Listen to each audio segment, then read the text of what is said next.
Thank you, everybody. I really love always coming to Shumei and doing different events and stuff here. I started with you guys probably close to a decade ago now. And it's been a really interesting journey for me. I started in the world of self-healing about 25 years ago. And I had been born and raised into a medical family. And my uncle's a doctor, the other uncle's a dentist, my dad's the financial guy for the hospital boards and the rest of it. I was raised around medicine. But when I was about 35 years old, my husband was diagnosed with metastasized prostate cancer. And this was my first husband. And he had prostate cancer that had gone into his bones. It had taken a section of his lower tailbone and into the bone of the hip.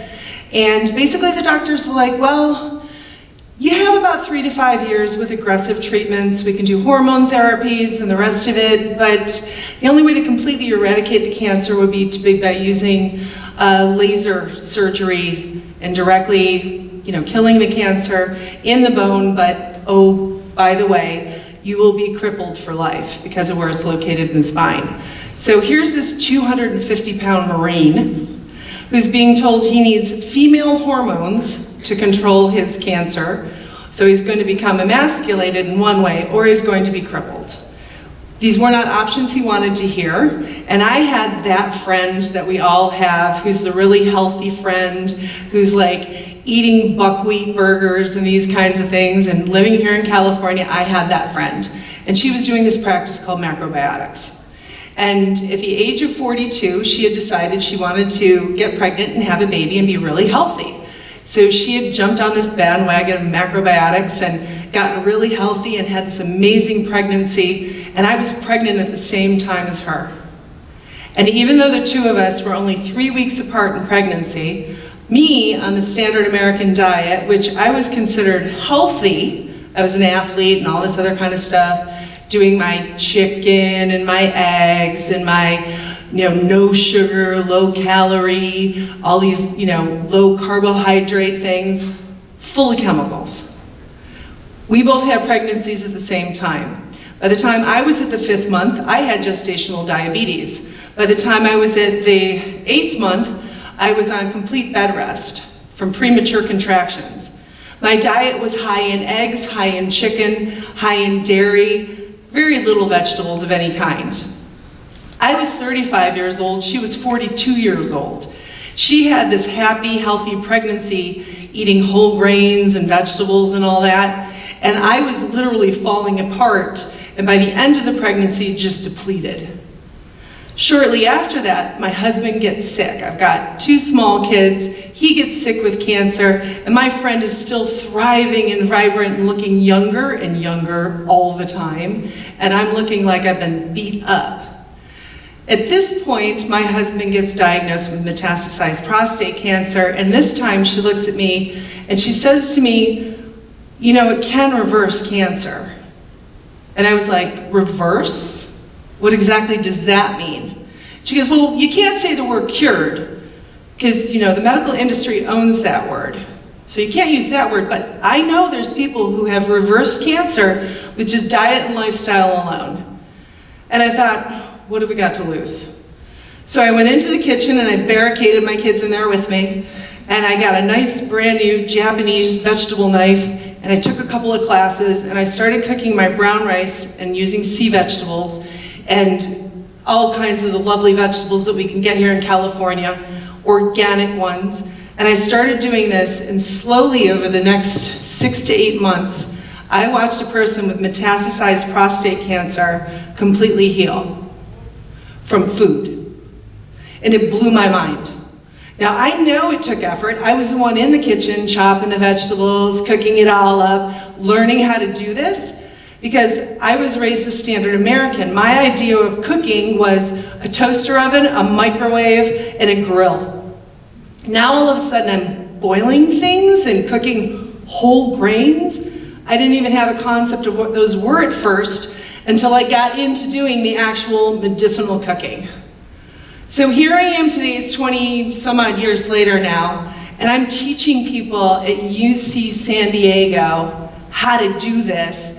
And I've got doctors working side by side with me in research study groups, and we are feeding people brown rice and miso and vegetables, and we are watching them heal, and the doctors are studying it.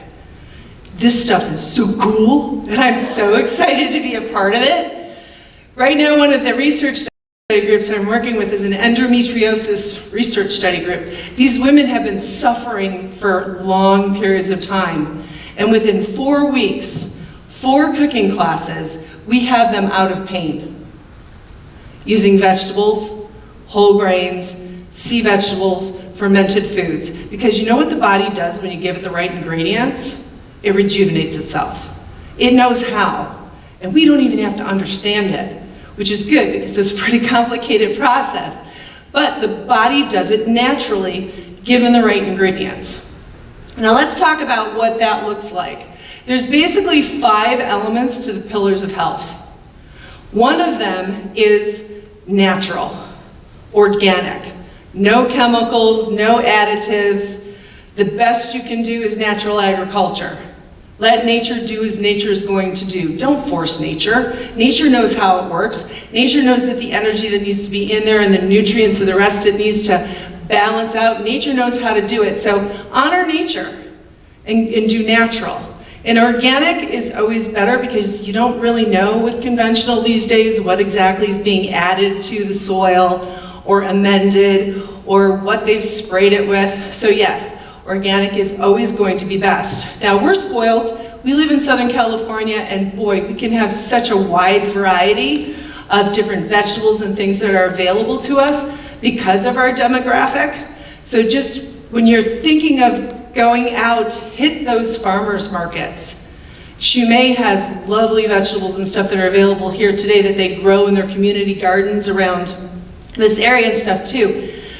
These are the ways that are really the best ways to get your vegetables as well, because farmers markets and buying them locally, Mother Nature has basically balanced them for your demographic, what you need for where you live locally. Your altitude, what's the weather, what season are you in? You know, I get a lot of people who say to me, oh, I'm doing this Himalayan sea salts, and I have this Norwegian, and then I have this Italian stuff, and I've got this, and I'm like, where do you live? That should be majority. And then if you want to use things from different places around the world and stuff like that, that's fine, but the majority should be your demographic. So that's something that we want to do is, where do we live? How do we want to balance out for the majority of that? If I live in Southern California and it's 100 degrees in the middle of the summer, I shouldn't be pressure cooking my food because it will make me more hot. I want to cook according to my demographic too, and we will talk about that more in the cooking class that I'm doing this afternoon, which I invite you to come to because my husband Patrick, who is a professional chef, will also be with me, and he's just going to be whipping out a bunch of dishes. You'll get a chance at the end to try little samples. But we'll show you some different cooking techniques that are more specific to like, what do you want to achieve when you go into your kitchen? Now in the world of natural food, another thing we want besides local, our demographic, and organic, something else we want to take into effect overall for our health is diversity. We get a lot of people that when they're told, oh, you shouldn't eat this and you shouldn't eat that, then they'll just start eating just like only a few things and the same thing over and over and over again. But variety really is the spice of life, and variety really is too about moderation. So let's say it's hot out, I'm living here in Southern California, and I want to cool off. Coconuts might not be my local demographic, but they're a very cooling food, so when it's really hot out, I can use a little bit of coconut to help cool me off too, even though they don't grow here. Because in today's modern world, we can get things from all over the world, and we can use them, but we want to use them more in moderation than those oranges and lemons that are sitting in your backyards for most of us. If something is that readily available, you can use it more. It's right there, it's easy to reach. So someone asked me recently about honey. Honey is protected by nature by an army of bees. How accessible is that?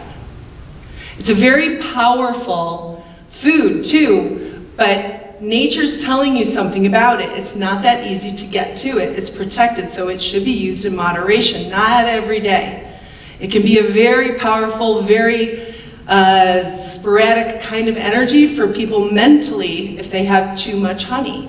It can make you kind of like bzzz, kind of buzzy kind of thinking, which can be too much for people, but that's the energy of a bee, and that's what it does. And Mother Nature's telling us a lot about food, but we haven't been raised with understanding food. And that's one of the things I love about Shumei is it's part of your practice here to eat healthy. Because if the body is functioning well, and the body is balanced, and the body is in harmony, all of the other stuff in life comes so much easier because that balance is there. That beautiful energy attracts more like energy. So if you're feeling healthy and happy, you'll also be attracting more health and happiness around you because it's that energy that comes all together. And when I teach food, I teach it based on energy. Because after all the studying of the biology and the nutrients and the phytonutrients and the biodome and all of this stuff, at the end of the day, energetically is the easiest way to describe food so you can understand where the realm of health lies. And it lies in the natural realm. If we look at the energy of the universe and the way that everything balances out, we're all familiar usually with this symbol. It looks a little eggish today, but it should be round. The yin-yang symbol. This is a dance between two energies. It's a constant dance. It is never solidified, it is never cured, it is never, where it's not moving. It's always in continual motion. Energy doesn't stop, it flows. So, two energies make up the universe. If we have an up, we have a down. There's a front, there's a back. There's an in, there's an out. There is always an opposite complementary force. And that is what yin and yang are. Opposite complementary forces. And they're always in balance, they're always looking for balance. Now one energy on one side, we could call it yin, that would be the Japanese representation of it, but in Chinese it would be yang, and that gets confusing, so I like to just say expansive and contractive energies. So expansive energy exists in all different forms in the universe, and so does contractive. We can even think of the human body, think of where expansion and contraction happen on a regular basis. Your heart better be expanding and contracting on a regular basis, so should your lungs. Those are two really important, just samples of that force at work. Your entire intestinal tract works with little cilia that do an expansion and contraction. Expanding and contracting is happening all the time in this human form. And I can have more control over it with my food. Because every single cell that makes up me, and there's trillions of them, at one point in time was food. Every single one of them. So it's the food that's determining the quality of me standing in front of you. And I can take my food and use it like a chemistry set to create the balance I want. And that's where it's really cool when you get into culinary medicine. We can reverse degenerative diseases using food. We usually implement with that too other important factors. Food alone can't do it. The mind, body, and spirit all need to be on board. So in the research study groups, when we're helping someone learn how to reverse endometriosis or glaucoma or heart disease or diabetes, we're not just teaching them food, we're also teaching them mindfulness. We're teaching them, you need to get out in the sun, you need to go for a walk, you need to move your body, because it all comes into play from one big puzzle that makes up this human. So if I take the world of food and I break it down energetically, I end up with this thing called the balance chart. And health is easiest to balance when yin and yang are in balance, when we're not in the world of extremes. Extremely contractive foods, ones that make us literally contract and tighten up. Has anyone here ever felt really frustrated? You're so contracted. And what happens at that point? We usually crave sweet, or we crave something really stimulating so that we can expand the energy, and calm down. Why do you think happy hour is so popular? People all day long getting tighter and tighter and more contracted, and then they have something sweet. It helps them to relax, okay? Cravings will follow that same energetic thing. So if you are experiencing a craving for sweets, more than likely you've had too much contraction in your diet. This can be from the abuse of salt. Now, salt has different categories. Sea salt is the one that's best for you, most minerally balanced. Also highly contracting though, so it is considered a more extreme food, but it's very good for you, and we use it in small amounts, okay, because it's highly contracting. But in the same category as sea salt, which is one of the most contracting foods in the world, so is eggs. Eggs. That little white thing with a whole chicken inside is a really contracting form of food. In the medicinal world, we don't use it for healing the majority of the time. We use it for someone who's going to go be in a marathon. We're using it when we need condensed contractive energy, but we're not using it in the healing realm. As a matter of fact, for self-healing, we take all the animal food off the plate. The foods that are most healing fall in a range that's more up in here. The foods that are healing to the body, that rejuvenate the body, the way it's designed, are your whole grains, all of them. Whole grains in the whole form. Now, whole grains in the whole form are not pastas and crackers and all of the different bread and flour products. They're no longer whole, and they don't have the same effect on the body. If I take a whole grain in its whole form, like brown rice, and I eat it, it falls in this category. It will tonify my muscles. It will rebuild, literally, my skin, my hair, my nails, my tissues, organs, all the rest of it. Brown rice is a very powerful medicinal food. It's one of the most perfectly energetically balanced, too. Okay? It's up here when it's in its whole form. But if I take it and I turn it into brown rice flour, which becomes brown rice bread, it falls more in the sugar category over here, and it falls over here, kind of at the same time because it's baked. So it's a more extreme food automatically. Will it still tonify the body? Nope.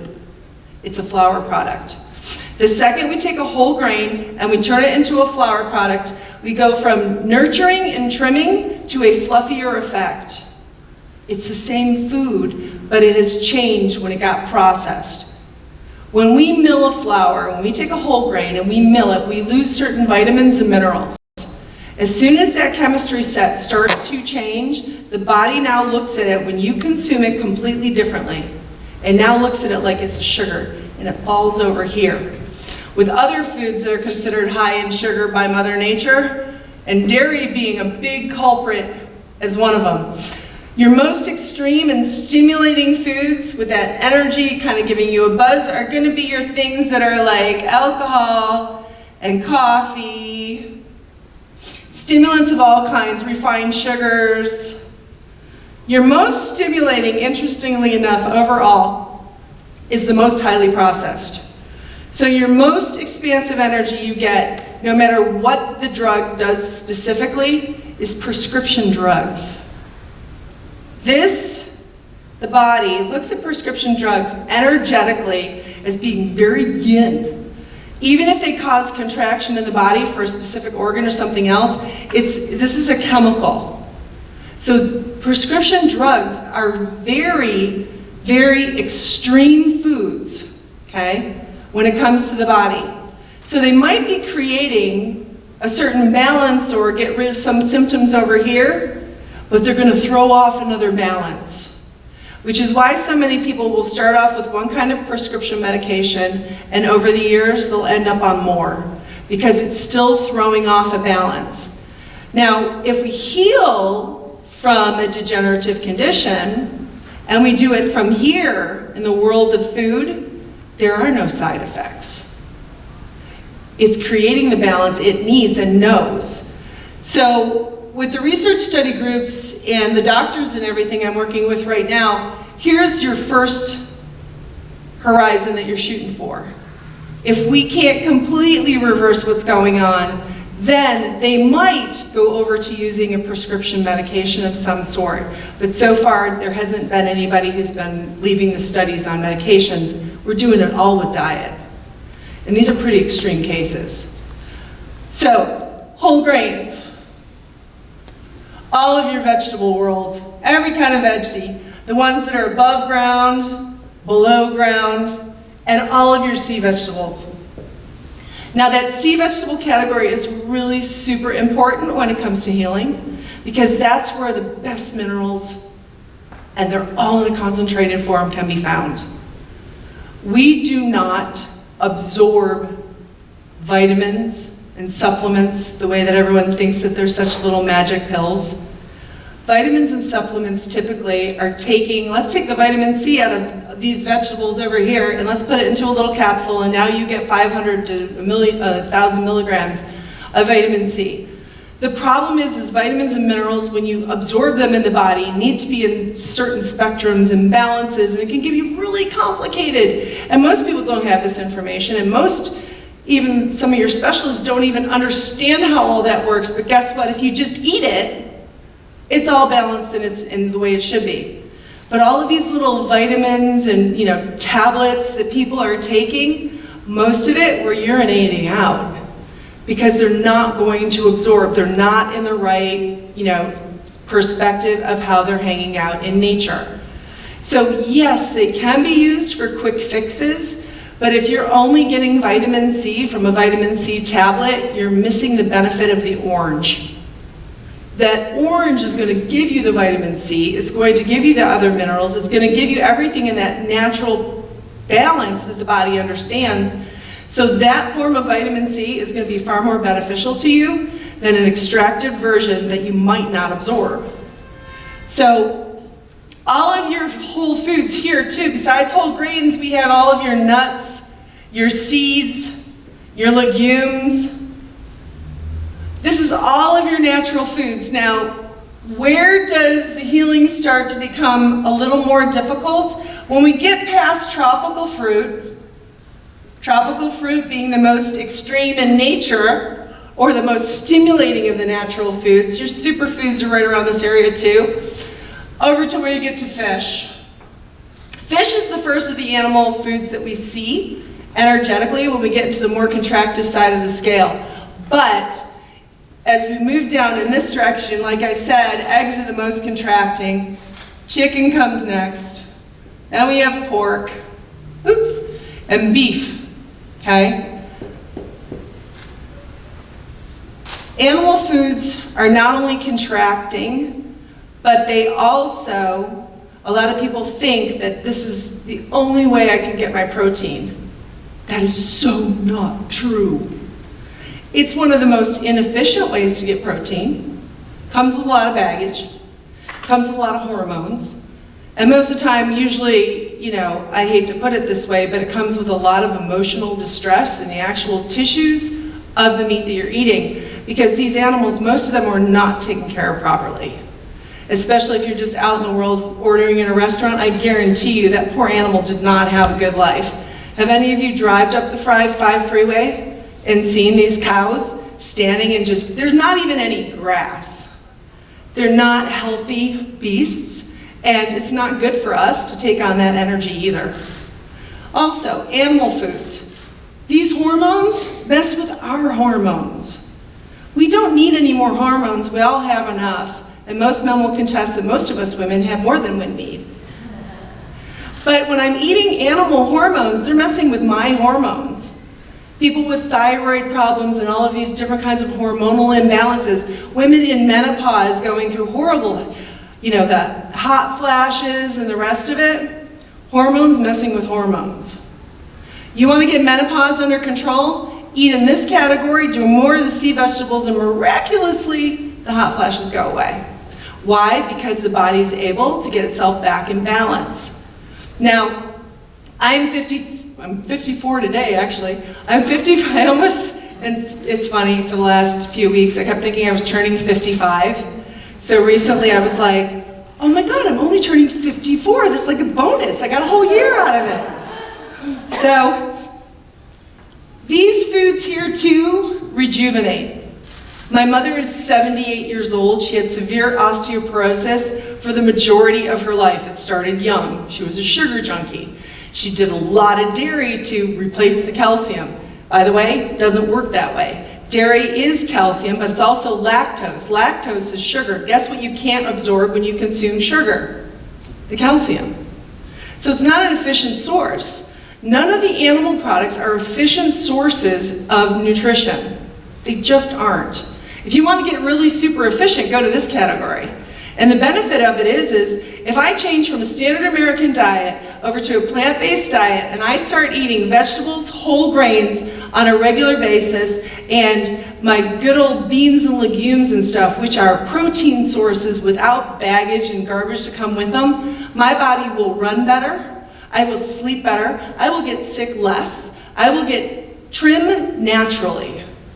It's way easier to stay thinner eating more here. I truly believe that obesity in this country has gone crazy because most people have no real nutrition. They're eating from these two categories: highly processed sugared foods, animal products. These two categories create an acidic blood quality. Here and here. So if I'm the standard American and I'm eating my cheeseburger and my coffee and it's creating this acidic blood type and I'm getting over my animal foods and all the rest of it, and this too creates an acidic blood type. If my blood the majority of the time has an acid quality to it, my body has to work extra hard finding those minerals in the body that I still have to buffer my blood so I can live. Because if my pH changes dramatically enough, you're dead. So my body's not going to let my blood get too acidic, but it's going to leach from me the minerals it needs to make me alkaline. So where do you think osteoporosis and all these fun things come from? It's the body trying to defend itself with a very acidic blood type diet. That's what the standard American diet is. That's your processed foods. All processed foods the body looks at pretty much in a sugar category because it no longer identifies them. But if I eat my brown rice and my fermented foods like miso, these naturally fermented foods, and I have my vegetables and the rest of it, my body will rebuild and rejuvenate itself no matter where it is.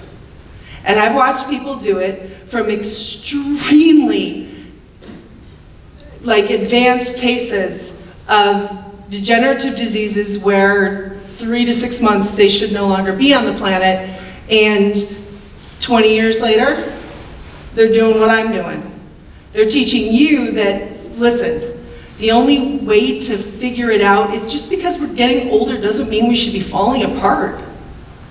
If we have the right food, we're constantly rebuilding. This body technically could live forever, but most of us can't wrap our heads around that, so it might not happen in this lifetime.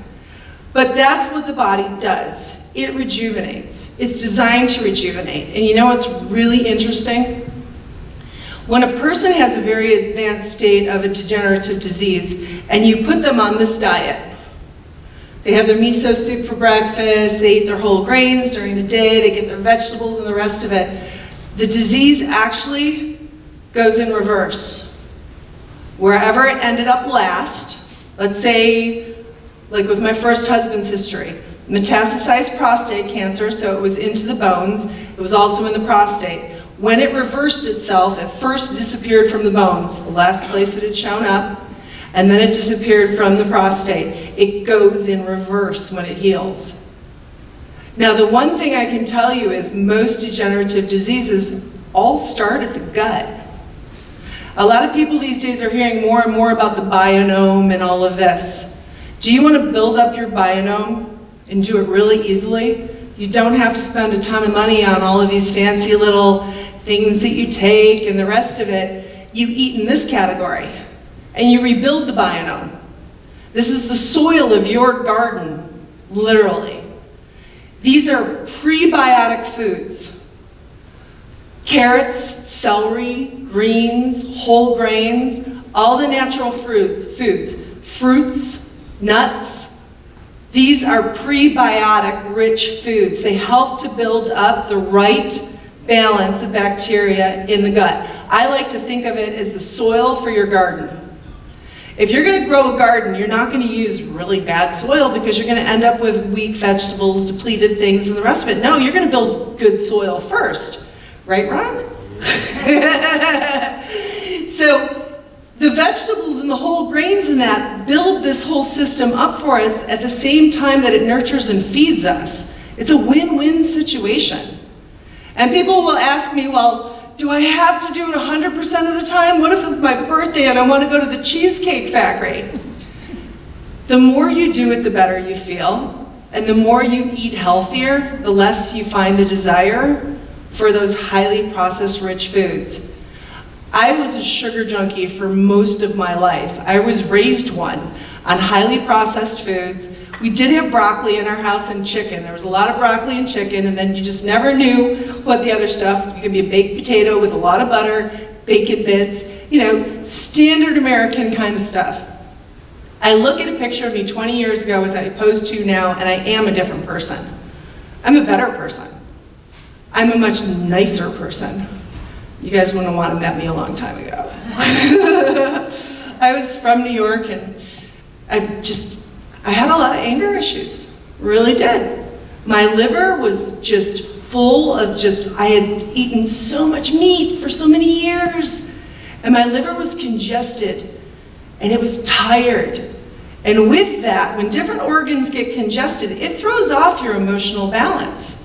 If the liver is stagnated, and you have literally liver qi stagnation, it can manifest all different kinds of problems around the body in different ways. But you will also emotionally have a much quicker trigger towards anger because the liver's out of balance.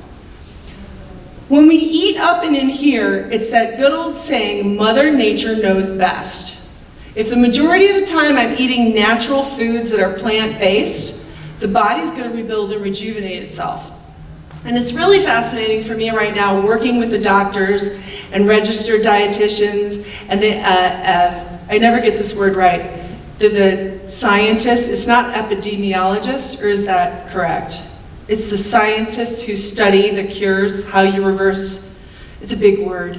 I work with all of these really smart people, and what's really cool at the end of the day is they're studying why this works. And I'm just going, yeah, it works. And then they tell me all the reasons why, and I sit there and glaze over when they get into the biochemistry of it. It's fascinating. But at the end of the day, it's really just the energetics of it. There's a lot to be said for the energy of food, and when it comes to medicinal cooking is about this. Now, if I'm doing medicinal cooking for someone who has diabetes, it's going to be a little bit different for someone who has cancer. Just because the balance that got you to where you're going in the first place, we need to reverse it. So let's take, for instance, somebody with like diabetes. Most of the time they're doing a lot of things that are throwing off the blood sugar regulation. So I would deliberately be like, okay, here's some things that are good for blood sugar regulation. Here are some things that would be recommended to help nurture and heal that energy of blood sugar regulation. And it's simple, like sweet vegetables or millet, which is a whole grain, which is very good for helping with balancing blood sugar regulation. There are different categories, there are different whole sets of things that you can do for different conditions. And again, we would take into consideration organic, what's your demographic? If I'm living in Southern California and I'm going to be balancing something out, I'll do it differently than if I'm living up in the Alps at 11,000 feet in Switzerland where it's cold right now. We would balance things differently, but it's simple balances. It's the difference of, I live in California and it's summer and I want to stay cool, so I'm going to just do more raw food at that time of the year and maybe less long cooked dishes that would create more heat in the body. And I love teaching culinary medicine because honestly, cooking is easy. It's just that a lot of us like for everyone else to think it's really complicated, so we're the only ones to know how to really do it, but no, it's really actually quite simple. There are 5 cooking techniques. 5. So if you're not in your kitchen doing stuff, I encourage you, get to the farmers markets and buy vegetables and stuff from Shumei and stuff like that, because these are the people who are growing them local to your demographic. There's no guesswork if they're in season, they just picked them. They will have a shorter shelf life. If you buy something in the store, it's gone through distribution. It's never gonna be fresh as you can get it from a farmer's market, because at that farmer's market, they picked it the day before, and they have no place to store it. So you get it, and you're gonna be the person to store it. It also saves you money.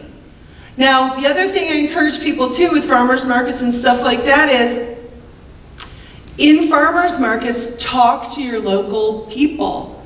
Because that registration to say organic on a local booth costs $10,000 a year, and about 100 and something pages of compliance that you have to fill out, and the little guys don't have time for that. And some of the best produce comes from the smaller farms.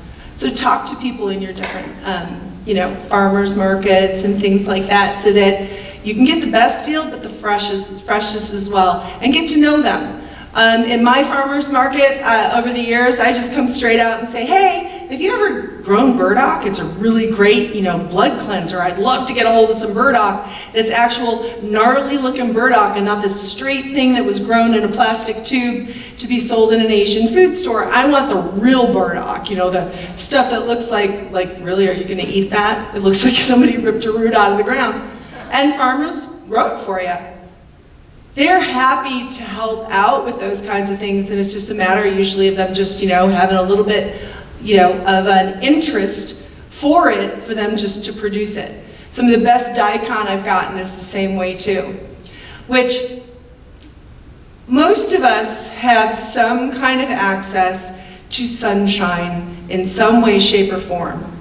I encourage you, even if it's little flower pots sitting out on your balcony or that, if you grow something yourself, the food will actually change its own little biochemistry to be what's best for you.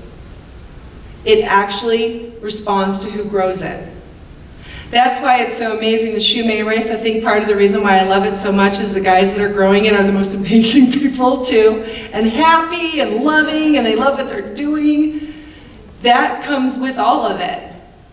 When you cook stuff, when you grow stuff your own too, I don't know what it is, but even like the little parsley that's out in my garden, it's the best parsley in the whole world. It knows you, it gets to know you. Last year my garden tried to tell me I needed to lose weight because I had daikon showing up everywhere, and daikon melts fat. So I thought to myself, okay garden, I get it. Menopause has kind of kicked my butt a little bit. More daikon. But things like that, it will actually, nature's listening, it's paying attention to us. There's different practices, putting the seeds in your mouth before you actually put them in the ground so that it really gets to know you. But nature is listening, and nature is there to help balance us out. Now, one of the things all of us can do, because we all just went through the holidays, it's mid-February, just had Valentine's Day, these different kinds of things going on, spring is coming. Spring is green. Spring is new life. We need to help out the liver at this time of the year, okay? The best way to help the liver going into spring is greens, greens, greens. Now, I recommend to a lot of people, because most of us, over the years, from the standard American diet and, dairy or animal consumption, these different kinds of things, we've done some stagnation to our liver. And the liver in Oriental medicine is really the heart of what you want to get back in balance for the rest of the system to be in balance. Clean up the liver, strengthen the liver, and everything else is happy, okay? And one of the easiest ways to do that for springtime is a greens juice. Now, greens juice, or any juice, we do not want to separate fruit from fiber. If we separate fruit from fiber, we end up with too much sugar. Fructose shouldn't be by itself. If fructose is by itself, if we take and we make apple juice and we get rid of the fiber and we throw that away, put it in the compost pile or whatever, and we just drink the juice, okay? It's equivalent to drinking sugar water. It's the same response in the liver because the fiber's missing. And the key to natural health lies in the fiber. Does everyone remember back in the 80s when those bran muffins were huge? Get your bran, everyone needs bran. Bran will make you regular. You need the fiber, the fiber, the fiber. Vegetables are all fiber. Whole grains, lots more fiber, all of it. It's the right kind of fiber. It's the kind of fiber that rebuilds. It's the kind of fiber that cleanses. It's the kind of fiber that makes us stronger and more flexible. So we need and we want all of that different fiber rich in our diet. I was going to draw something and I don't remember what it was now. Green juice. Greens juice, thank you very much. So, when I make a greens juice, I don't use any fruit. There's always one or two exceptions though. The only fruit that can be separated from its fiber and still is beneficial to the liver is a green apple or a lemon, okay? These are the two things that the liver still loves. And what do they have in common? They are both sour, okay? It's the only time you can take away the fiber and still have it be beneficial when it comes to fruit. So you can use those in a greens juice if you want to, but most of the time when I do a greens juice, I'm using kale. Usually if it's just a single portion for myself, it's like 3 stems with the leaves of kale. I'll do the same with celery.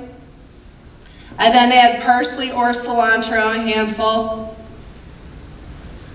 And then, if it's really hot out, I'll use a cucumber to cool off. Or I could do a green apple. I can put in a little bit of ginger. Do you have cold hands and feet? Do you need to increase your circulation? If you do, you can add a little bit of ginger juice to this.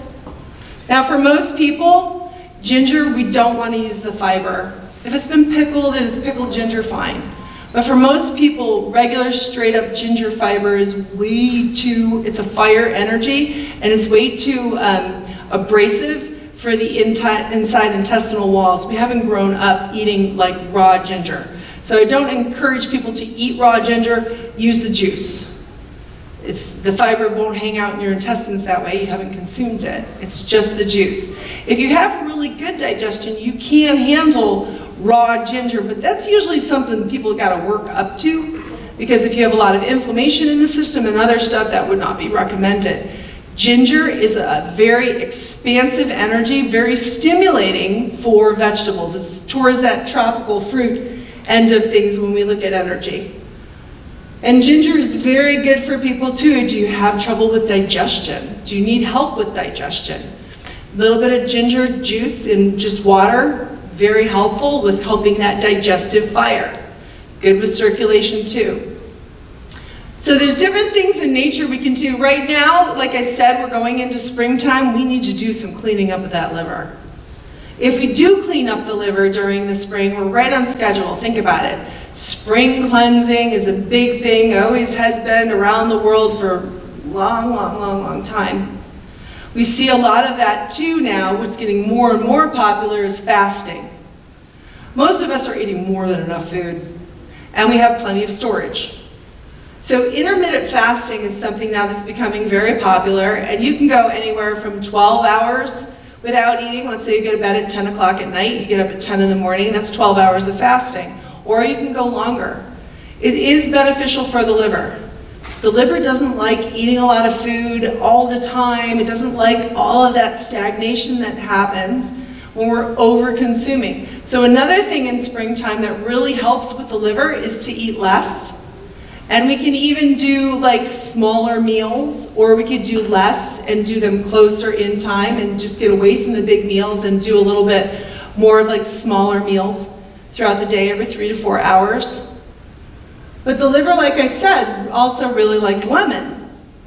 So let's say I'm just wanting to do some cleansing, just some simple, spring water with a little bit of lemon in it, helps that liver to relax, helps it to cleanse. And the liver really likes sour. It really likes it, and it must like it because it helps to move stagnation. Lemon cuts through things. It's a little bit acidic, okay? But here's the fun part of it. The liver likes it so much that when you consume lemon, it makes it alkaline. So it is another healing food. It helps create that blood alkalinity that allows us to heal, just like all the natural plant-based foods. Now remember, animal foods, processed foods, refined foods, sugar, all that stuff, creates an acidic blood quality. We don't heal with that. We degenerate. That's what the degenerative diseases are about. At the core of every degenerative disease, the blood quality has stayed acidic just long enough that we start to degenerate.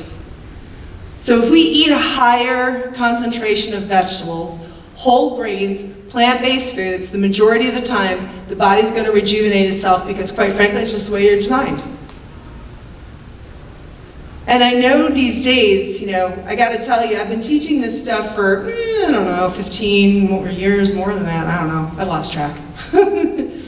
The vegan movement has really helped teaching plant-based foods. It has really helped because there's more and more people switching over to being vegan because of compassion for animals and wanting to do better for the planet and everything. And I love that, but I'm also here to encourage vegans to eat vegetables. Because being vegan is not just about highly processed food that has no animal in it. You need to still eat plants. Plants are the way to rejuvenate all this. Plants are the way to live longer.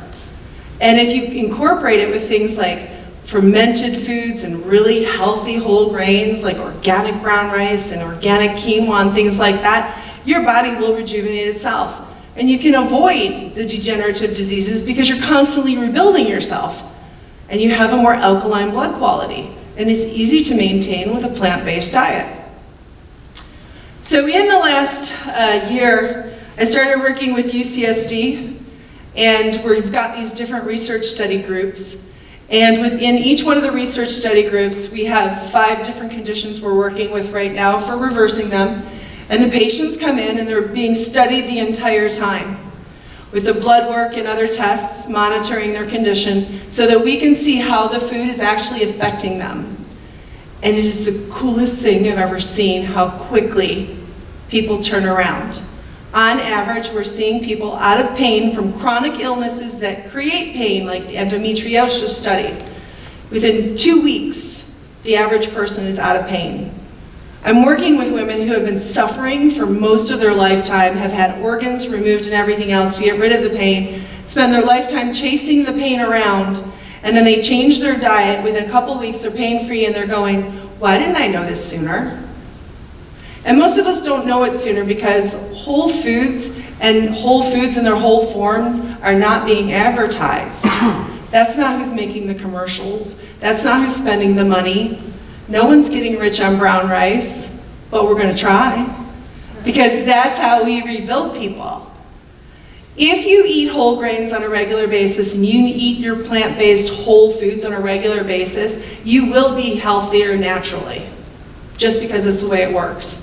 You don't have to understand it. That's the part I like the best, is you don't have to understand how all of it works. The body does. It'll take care of it for you.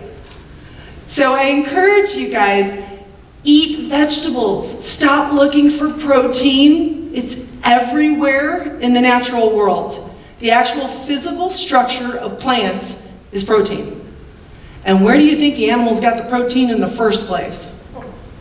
I call animal foods the second source of protein from plants. So if I eat meat, that means that plant, which was now consumed by an animal, I'm still getting that same protein, but I'm not getting it until I eat the animal. That doesn't make sense to me. I could have just ate the plant. And I wouldn't get the baggage of the hormones, and I wouldn't get the baggage of the insoluble saturated fats that come with animal products, and my body wouldn't have to figure out what to do with all that extra garbage. Instead, vegetables, whole grains, and the rest of it don't have any, oh, well, the body will have to get rid of this. It doesn't exist.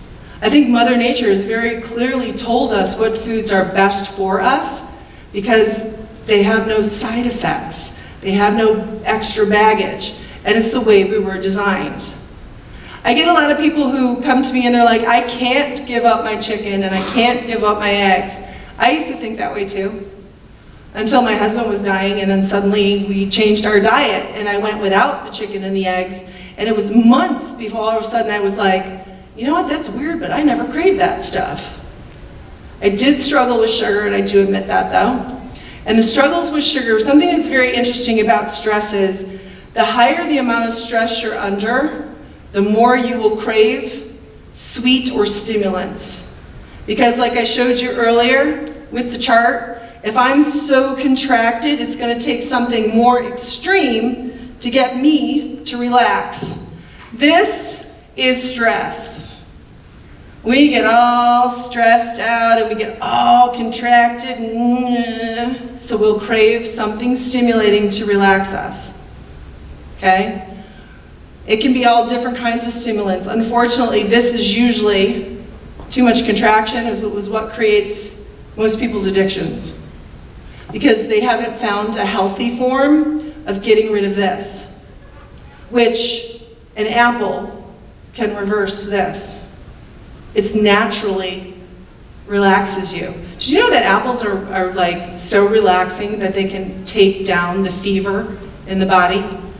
A sour green apple, shredded, can take down a fever because it relaxes the liver. That's sour. There's lots of things that the body can do. Deep breathing can help relax us from high stress. Yoga, Tai Chi, all of these things. Yes, they do. Very relaxing, can help to reverse stress. So can food. If I have something that's like a sweet vegetable, kabocha, cabbage, corn, any one of the sweet vegetables, that too will relax this energy the same way that a piece of fruit will. That's why we crave sweet. We get too tight. But unfortunately, a lot of us get programmed and think, oh, I'm craving sweet, I need a beer. Or I need Haagen-Dazs. That'll calm me down. Because yes, you will feel that euphoria of the relaxation. But the problem is if you're controlling your diet with extremes, you're always going to have cravings. You're going to end up a slave to it. You're going to go from sweet to salty to sweet to salty to contracted, back and forth. You know, it happens, we see it a lot with women when it comes, you know, the monthly cycle and PMS. One minute they're craving chocolate, and the next minute they want a baked good. Then they want something else sweet, then they want something salty. That back and forth is balancing with extremes. You ping pong. We will ping pong so much physically that it'll also take us on an emotional ride too. So then we'll start having ups and downs. A lot of people these days get diagnosed as bipolar.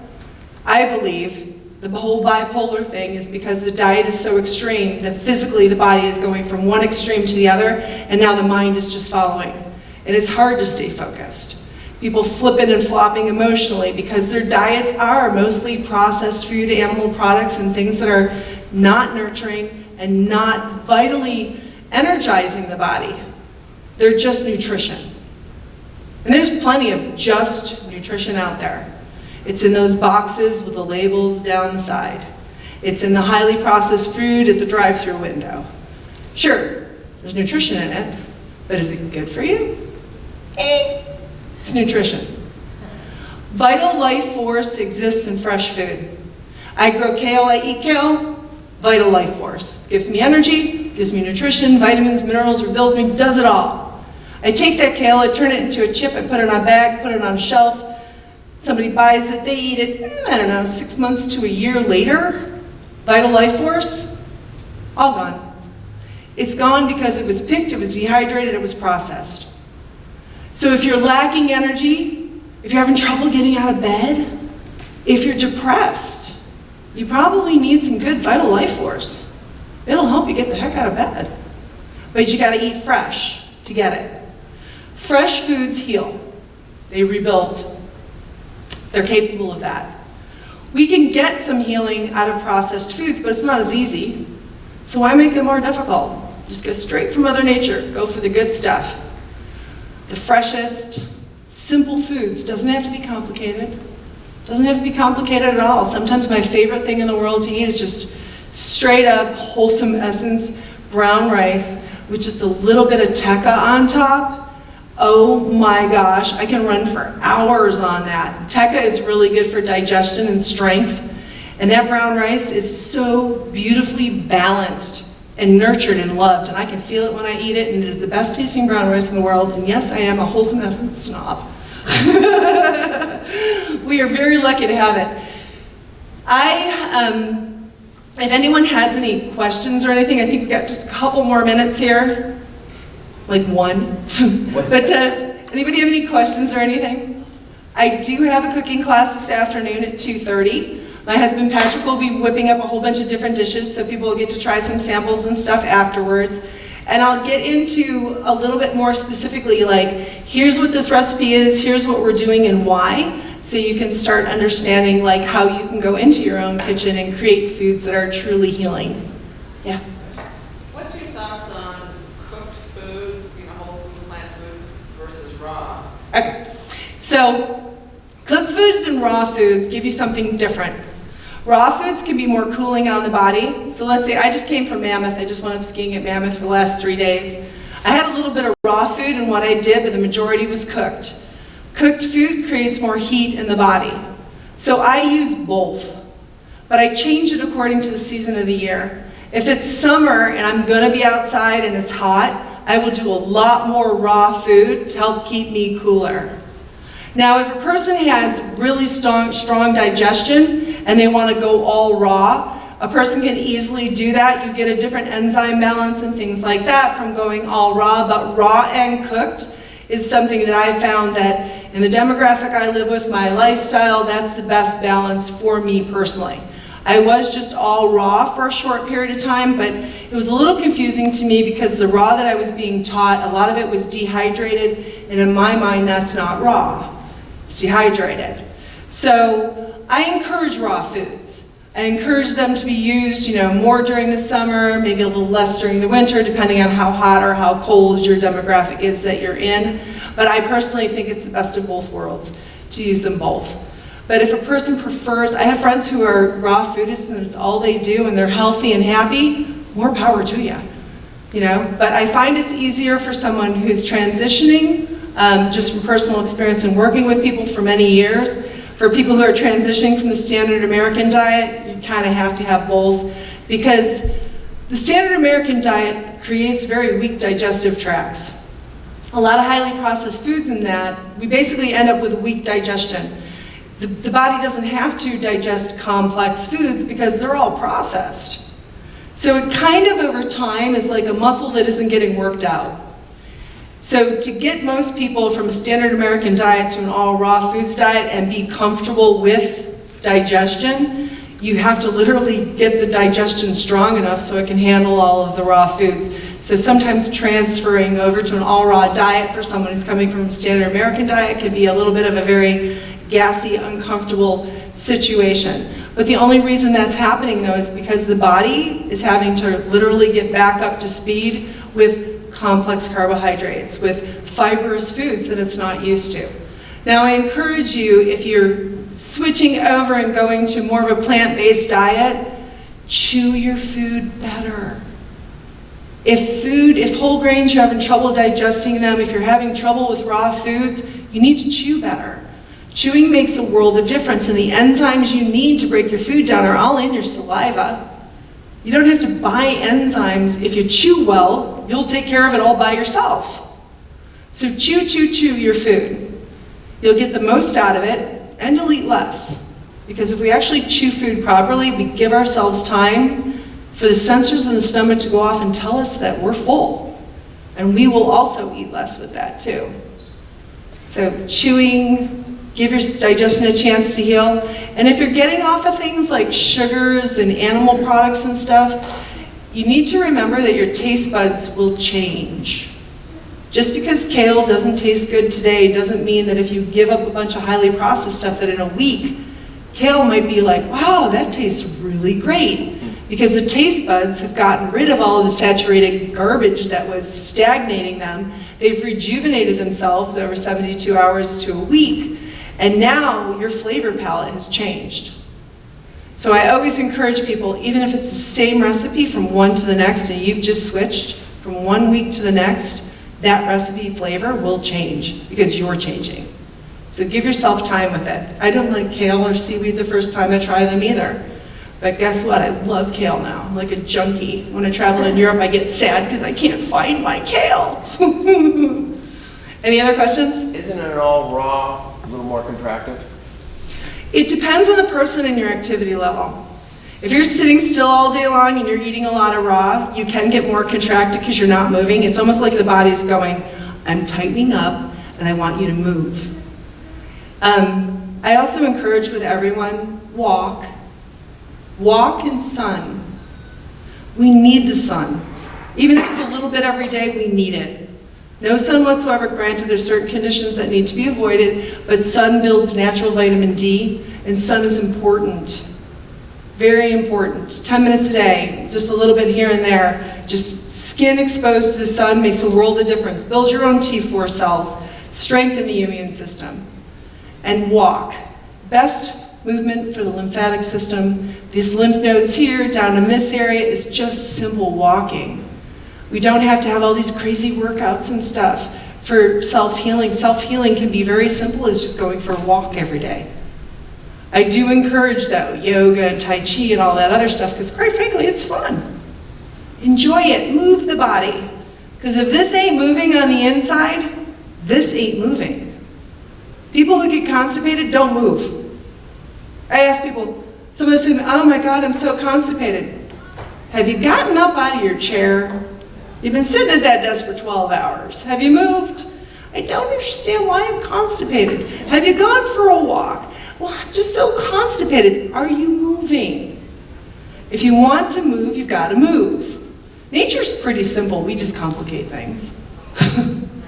So move and chew, two important things. Yeah. Jeanne, my nephew, they just had a baby and now they're feeding him eggs, and he says when he's 1 year old, they're going to feed him meat because they read about it. They're both in the medical field. And I told him, no, what do I need to say? In the medical field right now, there's a lot of stuff with the keto diets and things like that, which are mainly, a lot of people are jumping on boards with them because they're so beneficial because of this and the different protein sources. Here's how it really works. A high meat diet, the keto diet, was designed for short term, 3 to 6 months, for specific adult type of balance to cleanse the body and basically reset. It's not designed for babies. It's just not. There are better sources of protein, there are better sources of, you want to build a child, feed a kid brown rice. They'll never even have the growing pains. They can avoid that because that's what you are designed to be built out of, not animal foods. Animal foods, the byproduct of animal foods, creates an acidic blood quality. And there's a lot of kids these days who are being raised on heavy meat diets. And there are a lot of kids these days who are suffering from growing pains that are like, I just get all these people these days who are like, my child is going through the worst growing pains. His knees, everything just hurts all the time.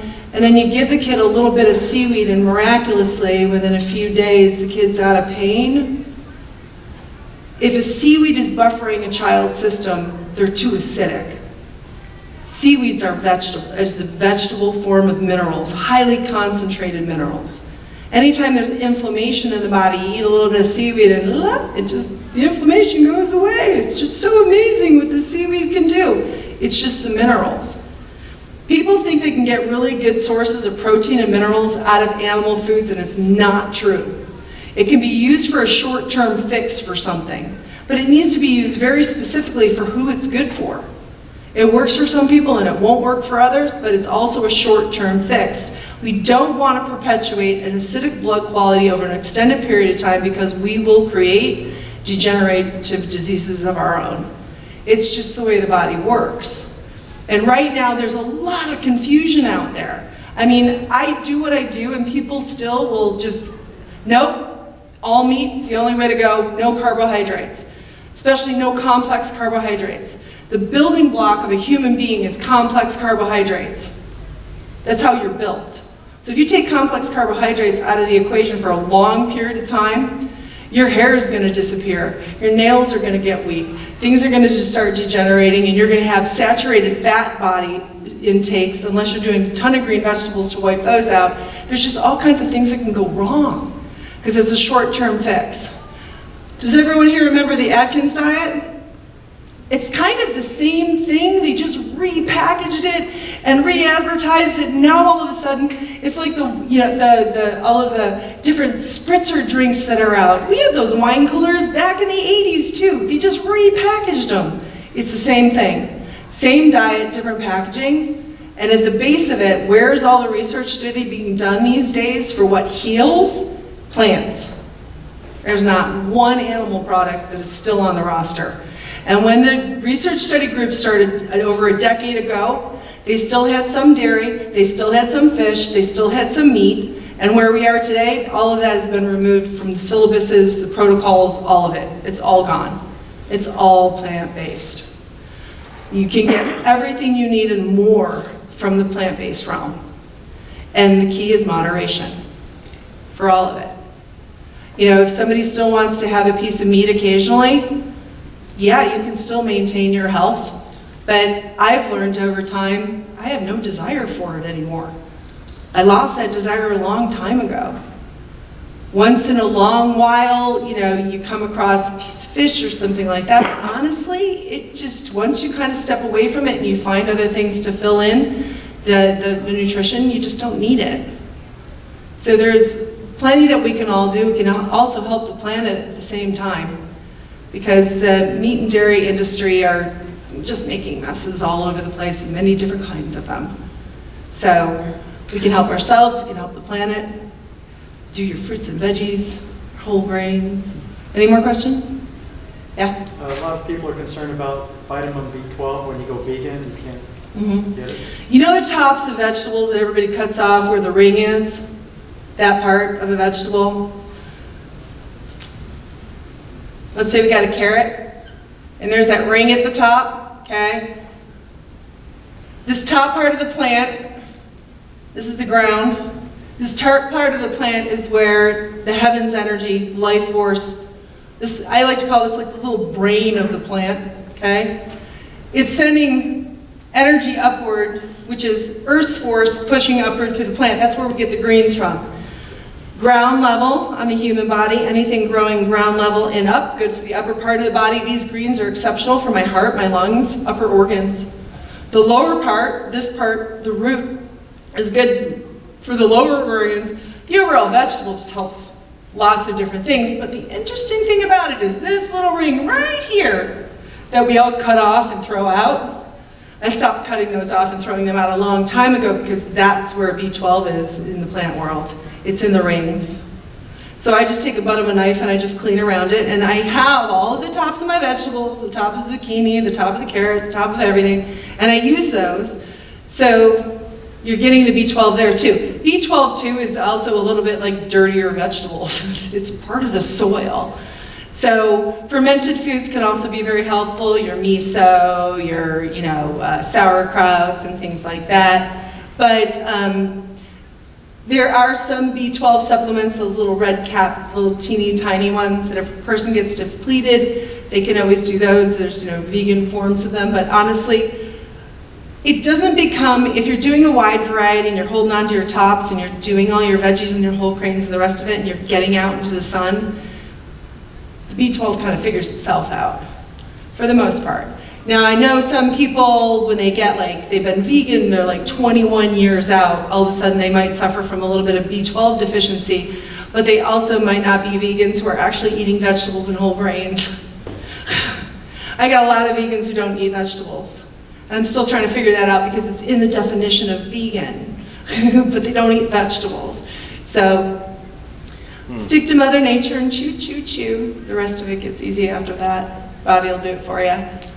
Anybody? There was, yes. So what are your thoughts on how important it is to have organic fruits and veggies versus conventional?